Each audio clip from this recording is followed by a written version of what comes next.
नमस्कार. आज मी तुमच्यासोबत अगदी सोप्या पद्धतीने बनवलेली पत्तागोबी आणि वाटाण्याची भाजी शेअर करत आहे. ही रेसिपी कमी साहित्यात आणि अगदी झटपट बनवलेली आहे. खायला पण तशीच खूपच छान होती.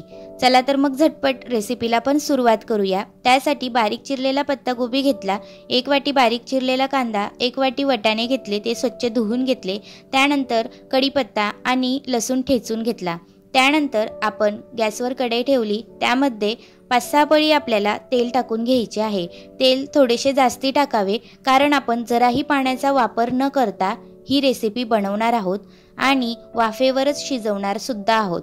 त्यानंतर तेल तापल्यावर त्यामध्ये 1 चमचा जिरे टाकायचे, कढीपत्त्याची पानं टाकायची आणि ठेचलेला लसूण टाकून घ्यायचा. त्यानंतर हे सगळं आपण व्यवस्थित तेलात फ्राय करून घ्यायचे. हे सगळं फ्राय झाल्यानंतर आता आपण त्यामध्ये बारीक चिरलेला कांदा टाकणार आहोत. हा कांदा सुद्धा आपल्याला छान असा लालसर तांबूस रंगाचा होऊस तर आपल्याला फ्राय करून घ्यायचा आहे. कांदा लालसर झाल्यानंतर त्यामध्ये आता आपल्याला स्वच्छ धुतलेला 1 वाटी वाटाणा घालायचा आहे. तो सुद्धा आपल्याला तेलामध्ये फ्राय करून घ्यायचा आहे. 5 मिनिट आपण यावर झाकण ठेवणार आहोत, कारण वाटाणा शिजायला जरा वेळ लागतो, म्हणून 5 मिनिट हा आपण फक्त तेलात शिजवून घेणार आहोत. वाटाणा छान थोडासा मऊसूत पडलेला आहे. त्यानंतर आपण यामध्ये 3-4 चमचे लाल तिखट घालणार आहोत. जर तुम्हाला भाजी अजूनच झणझणीत हवी असेल तर अजून तिखट ॲड करा. त्यानंतर 1 चमचा आपण यामध्ये हळद टाकणार आहोत. 1-1.5 चमचा धनेपूड टाकणार आहोत. घरगुती गरम मसाला आहे, तो सुद्धा आपण 1 चमचा यामध्ये टाकून घेणार आहोत, म्हणजे भाजीला छान कलर येतो. त्यानंतर यामध्ये आपल्याला 1 पूर्ण पॅकेट मॅगी मसाला टाकायचा आहे. मॅगी मसाल्यामुळे भाजी एवढी टेस्टी लागते.